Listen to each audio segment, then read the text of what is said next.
Pada 7 dan 14 Desember lalu, ada sejumlah barang bukti yang diperlihatkan jaksa, antara lain senjata dari jenis pistol HS, Glock, dan senapan laras panjang serta sejumlah selongsong peluru. Selain itu ditunjukkan juga barang bukti sarung tangan dan seragam polisi. Kalau kita ingat saudara, saat sidang tanggal 7 Desember, Sambo yang memeriksa barang bukti sempat keceplosan mengatakan menembak punggung Yosua. Lalu kita lihat Putri Chandrawati dalam persidangan tanggal 12 Desember lalu juga sempat diminta untuk memeriksa barang bukti yang dihadirkan jaksa. Barang bukti itu antara lain buku tabungan, lalu ada laporan keuangan dan beberapa ponsel serta baju dinas dan senjata.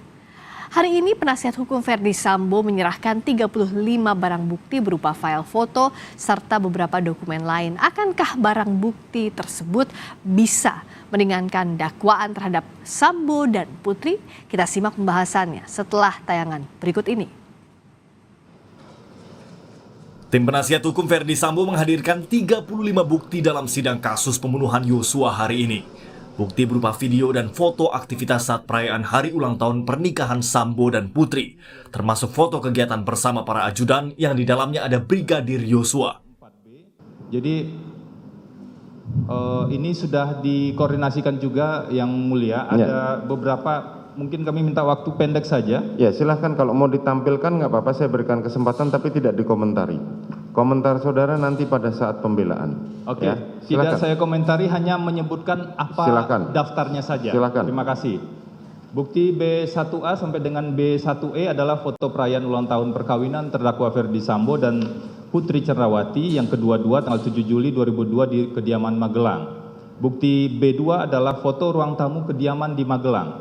Bukti B3A sampai dengan B3H adalah foto acara tali kasih HUT Polri tertanggal 1 Juli 2022. Kemudian bukti 4A dan bukti 4B adalah foto saksi Richard Eliezer melakukan sterilisasi kediaman Duren 3 nomor 46. Bukti B5 adalah foto almarhum Nofriansah Yosua Huta Barat saat menyetrika baju di ruang tamu di kediaman Magelang pada tanggal 3 Juli. Kemudian bukti B6A sampai dengan B6B adalah tangkapan layar pesan WhatsApp saksi Kodir atau Dirianto dengan almarhum Joshua mengenai kondisi CCTV di kediaman Duren 3 nomor 46 tertanggal 17 Juni dan 19 Juni 2022. CCTV-nya rusak pada saat itu yang di dalam. Kemudian bukti B7 adalah foto aktivitas tes COVID-19 antigen yang dilakukan oleh saksi Daden kepada almarhum Joshua untuk SOP acara internal di kediaman Bangka pada bulan September 2020. Bukti B8 adalah foto aktivitas almarhum Joshua sebagai penanggung jawab perlengkapan kediaman rumah Bangka, Saguling, dan Duren 3 tanggal 3 Mei 2021. Bukti B9A sampai dengan B9G adalah foto kedekatan antara Pak Verdi Sambo dan Putri Chandrawati bersama para ART dan ajudan di beberapa acara. Kemudian bukti B10 adalah foto saksi Daden bersama almarhum Joshua di sebuah tempat hiburan malam. Kemudian bukti B11A sampai dengan B11B adalah tangkapan layar video CCTV di kediaman rumah Saguling pada tanggal 8 Juli 2022 terkait dengan terdakwa Verdi Sambo tidak menggunakan sarung tangan. Kemudian bukti B12 tangkapan layar video CCTV di Komplek Polri Duren 3 tertanggal 8 Juli 2022 berkaitan dengan Verdi Sambo tidak menggunakan sarung tangan. Bukti B13, rekaman video perayaan ulang tahun Verdi Sambo di kediaman Duren 3 tahun 2020. Kemudian bukti B14, rekaman video tali kasih HUT Polri tanggal 1 Juli 2022. Bukti B15, rekaman video perayaan HUT RI ke-75 keluarga Verdi Sambo dan Putri Chandrawati bersama dengan para ART dan ajudan. Bukti B16, rekaman video aktivitas isolasi mandiri saksi Daden bersama saudara Matius di kediaman Duren 3 nomor 46. Bukti B17, rekaman video aktivitas tes COVID-19 antigen yang dilakukan oleh terdakwa Verdi Sambo kepada almarhum Joshua. Bukti B18, rekaman video aktivitas saksi Daden melakukan isolasi mandiri di kediaman Duren 3 nomor 46. Bukti B19 rekaman video perayaan ulang tahun perkawinan yang ke-22 Pak Ferdi Sambo dengan Bu Putri. Kemudian bukti B20 rekaman video kediaman di rumah Magelang. Bukti B21 rekaman video kediaman Saguling 3 nomor 29, ini rumah pribadi. Bukti B22 rekaman video rute perjalanan badminton dari Saguling 3 yang melewati Duren 3 nomor 46. Bukti B23 Peraturan Kepala Kepolisian Republik Indonesia nomor 10 tahun 2009 tentang tata cara dan persyaratan pemeriksaan teknis kriminalistik tempat kejadian perkara dan laboratoris kriminalistik barang bukti kepada Laboratorium Forensik Kepala Kepolisian Negara Republik Indonesia. Penasihat hukum Eliezer, Roni Talapesi, tak mempermasalahkan soal bukti yang diajukan kubu Ferdi Sambo. Roni menilai bukti tersebut tidak punya korelasi terhadap perkara yang berjalan. Dihadirkan ini tidak sesuai dengan hukum acara pidana ya. Dan kami juga dalam hal ini melihat bahwa barang bukti yang dihadirkan tidak punya korelasi terhadap perkara yang sedang berjalan. Kenapa? Bahwa ini kami melihat bahwa foto-foto yang ditunjukkan ini tidak ada kaitannya. Itu yang pertama. Yang kedua, juga terkait dengan yang mereka sampaikan bahwa mereka mau menyerang saudara Richard Eliezer. Kami juga pun sudah melihat bahwa ini tidak signifikan bukti yang disampaikan. Kenapa? Karena BAP tanggal 5 itu adalah masih skenario, di mana skenario itu adalah skenario dari FS dan masih didampingi oleh pengacara FS. Yang betul adalah BAP di atas tanggal 6. Itu yang kami perlu sampaikan kepada publik, dan BAP tanggal 5 tidak pernah ada di dalam berkas dakwaan, tidak ada dalam berkas perkara dari semua terdakwa. Roni juga menyatakan siap jika kubu Ferdi Sambo akan menghadirkan ahli bahasa soal perintah penembakan Yosua. Dalam sidang sebelumnya, Sambo mengklaim perintah yang diberikan kepada Eliezer adalah menghajar Yosua, bukan menembak. Tim Liputan Kompas TV. 35 bukti diajukan kubu Sambo kepada majelis hakim. Mampukah bukti ini meringankan hukuman Sambo dan Putri Chandrawati? Lebih lengkap kita bahas bersama penasihat hukum Richard Eliezer, Roni Talapesi, dan pakar hukum pidana Suparji Ahmad. Kami juga sudah mengundang penasihat hukum Ferdi Sambo, tapi hingga saat ini masih belum mengonfirmasi bisa ikut dalam dialog kita pada malam hari ini di Sapa Indonesia Malam. Selamat malam, Bung Roni, Pak Suparji. Selamat malam, Pak Suparji, Mbak Friska. Malam, saya ke Bung Roni dulu. Anda tadi bilang bahwa bukti baru yang diajukan oleh Ferdi Sambo dan Putri itu tidak ada korelasinya dengan kasus. Bagaimana detailnya? Iya Mbak Friska, kalau kita lihat kan coba bukti yang dihadirkan ini kan sebenarnya kalau dalam hukum acara pidana itu nanti masuk ke pembelaan atau di pledoi ya. Tapi karena kita kalau tadi menyimak persidangan kemudian majelis hakim tadi sampaikan saja nanti kalau mau menjelaskan itu kan di pledoi, kan sebenarnya hukum acara pidana seperti itu. Yang pertama, yang kedua terkait bukti yang dihadirkan foto-foto ini, ya ini memang kalau saya lihat tidak ada kaitannya ya. Jadi kalau yang menjelaskan bahwa posisinya mereka merayakan ulang tahun pernikahan itu kan semua sudah terungkap di persidangan. Kemudian yang saya soroti ketika klien saya memfogging, terus apa kaitannya gitu loh.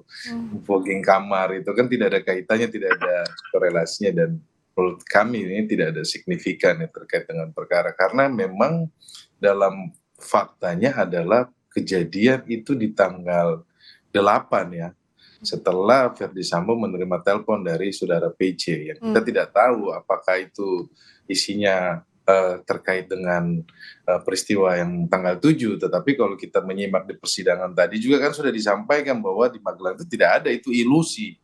Kalau saya lihat begitu pernyataan di persidangan tadi kan, jadi ya mungkin ini yang ditunggu-tunggu oleh publik juga kan. Atau yang kalau kita lihat seakan ingin menggambarkan bahwa hubungan Putri, Ferdi Sambo dengan para ajudan termasuk Eliezer dan juga korban almarhum Yosua baik-baik saja, Anda melihat ke situ arahnya? Kalau saya lihat begini Mbak, kalau waktu pemeriksaan PC kita kan sudah menanyakan apakah almarhum Joshua ini merupakan ajudan. PC kan membantah, ini bukan ajudan. Tetapi di persidangan hari ini BAP dari ART menyampaikan bahwa almarhum Joshua adalah ajudan dari PC. Nah, ini kan sudah terungkap di persidangan kan. Dan dalam situasi itu kan kalau menggambarkan 340-nya ini kan sebenarnya perencanaannya itu kalau kami melihat itu ketika mendapatkan telepon, kemudian di rumah Saguling ketika ada pembicaraan 1 jam, kemudian satu-satu dipanggil, dan di situ kan kelihatan, kemudian ke rumah Duren 3, kemudian PC mengganti baju, seolah-olah tidak ada apa-apa. Juga tuh terungkap di persidangan hari ini bahwa setelah kejadian PC seolah-olah tidak ada apa-apa. Itu kan sudah terungkap di persidangan hari ini juga kan. Oke, kalau dari Pak Suparji lihatnya bukti yang dihadirkan hari ini, kalau tadi kata Bung Roni kan tidak ada relevansinya, sebenarnya tidak ada korelasinya dengan kasus ini, dengan pembuktian kasus pembunuhan berencana terhadap Yosua. Anda melihatnya seperti apa? Kita bisa melihat dari dua sisi. Pertama, substansi dan fungsi. Substansi barang bukti adalah barang yang merupakan sasaran tindak pidana. Barang yang merupakan hasil tindak pidana, barang yang digunakan untuk melakukan tindak pidana, atau kemudian barang yang dapat memberatkan atau meringankan terdakwa atau satu tindak pidana. Nah, itu adalah dari sisi substansi atau makna dari barang bukti. Kemudian yang kedua, kita lihat dari sisi fungsi, bahwa barang bukti tadi adalah berfungsi untuk menguatkan alat bukti yang ada. Kemudian yang kedua adalah barang bukti tadi memiliki fungsi untuk mencari dan menemukan kebenaran material.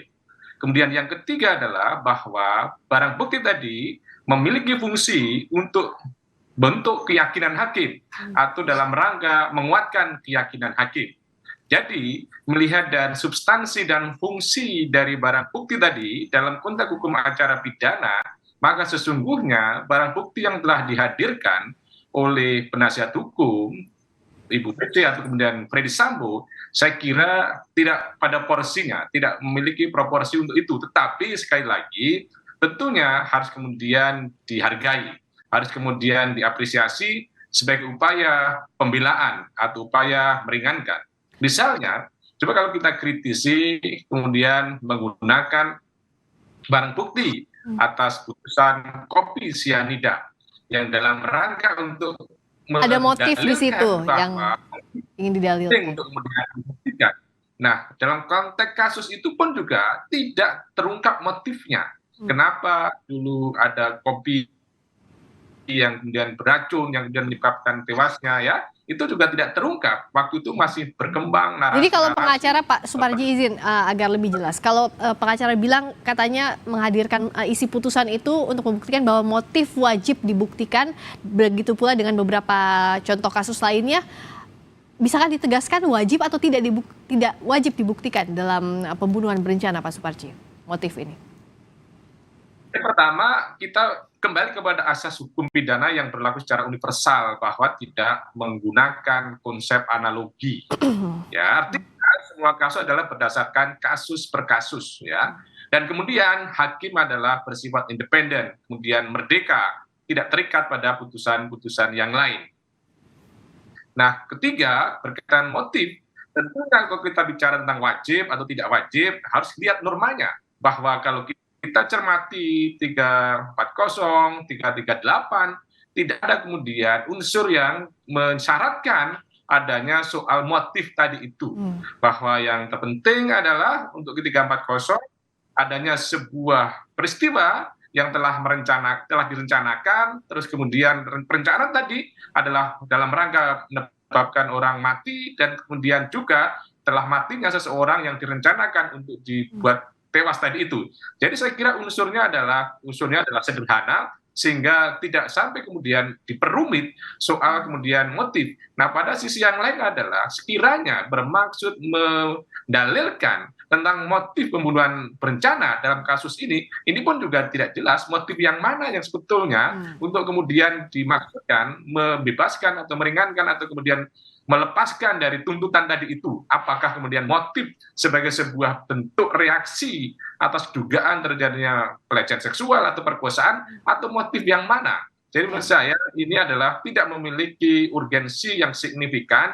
Atau apalagi dikualifikasi bagi suatu kewajiban keniscayaan untuk kemudian dibuktikan atas motif tersebut. Jadi Pak. tidak ada terminologi wajib begitu yang harus dibuktikan adalah unsur-unsur 340 di Kitab Undang-Undang Hukum Pidana.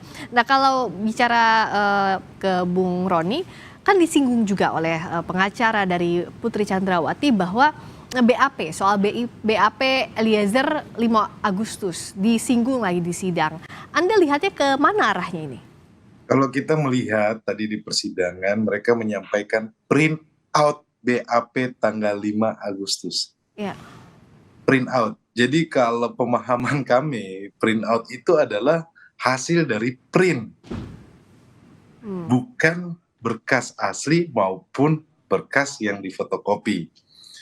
Itu yang pertama ya. Yang kedua, perlu kita sampaikan bahwa BAP di bawah tanggal 6 ya, sebelum Richard Eliezer mengaku, itu adalah BAP skenario, di mana skenario tersebut adalah dari Verdi Sambo dan juga pengacaranya dari Verdi Sambo. Yang betul adalah BAP di tanggal 6 pasca dia mengaku, kemudian dia tulis tangan. Apa yang terjadi sebenarnya. Jadi ini yang perlu kita sampaikan. Dan juga pun terkait BAP tanggal 5, yang tadi kami merasa aneh adalah kok yang ditampilkan print out. Karena apa? Karena BAP tanggal 5 itu tidak pernah ada di dalam berkas terdakwa yang utuh yang kami terima. Kami sudah pelajari bahwa tidak ada di dalam berkas. Jadi menurut kami ini yang memang dari awal mereka coba untuk supaya menggoyang status dari justice collaborator dari Richard Eliezer ya. Tetapi menurut kami mungkin saran ya untuk rekan-rekan pengacara FS dan PC fokus saja ke pembelaan kliennya. Karena ini sudah berulang-ulang kita sampaikan juga. Jadi mendingan ini. Saya pikir tadi begini Mbak. Menggoyang status JC itu untuk menggoyang keabsahan pernyataan dari Eliezer. Anda melihat arahnya ke sana? Karena waktu pemeriksaan Eliezer tanggal 5 itu pertanyaan yang menurut kami, dugaan kami itu adalah pertanyaan menjebak. Karena kalau kita memperhatikan ketika ditanya gitu kan, ini klien saya kebingungan karena BAP tanggal 5 itu tidak ada di dalam berkas gitu loh. Oke. Kan sekarang baru ini. Saya pikir begini Mbak Friska, saya kira tadi di persidangan itu yang dimunculin malah CCTV Saguling lantai 2, lantai 3, CCTV yang di Magelang. Saya pikir itu CCTV itu yang dimunculin, malah nggak ada di bukti yang ditampilin hari ini, yang dimunculkan kan. Saya pikir CCTV yang mau dimunculin kan, supaya ini kenapa perkara ini menjadi terang, menjadi jelas. Ya. CCTV di Saguling dan di CCTV harusnya pada saat kejadian pembunuhan Yosua itulah yang ditampilkan di muka sidang. Kalau harusnya bicara itu soal jadi alat bukti. Oke, baik. Oke, terakhir Pak Suparji, nah dalam pembuktian ini apa yang sebenarnya harus cermat betul hakim melihatnya? Tadi BAP Eliezer disinggung lagi 5 Agustus. Apakah ada upaya memang terdakwa Verdi Sambo ingin coba mengaburkan proses pembuktian atau bahkan tadi menyerang balik Eliezer dengan status JC-nya? Ya, menurut saya yang pertama soal JC itu adalah tidak perlu kemudian dipersoalkan karena nanti itu adalah kembali penilaian kepada LPSK, kepada jaksa penuntut umum, kepada kemudian majelis hakim. Kemudian yang kedua adalah bagaimana hakim membuat sebuah keyakinan, tentunya keyakinan berdasarkan fakta persidangan. Fakta persidangan adalah berdasarkan alat bukti yang setidaknya harus memenuhi 2 unsur, baik secara kuantitatif maupun kualitatif. Ya. Dalam arti kuantitatif setidaknya 2 alat bukti, secara kualitatif dalam arti bahwa antara alat bukti satu dengan alat bukti yang lain adalah bersesuaian, antara saksi satu dengan saksi yang lain adalah bersesuaian. Maka disitulah kemudian yang akan menjadi dasar bagi hakim untuk membangun sebuah keyakinan.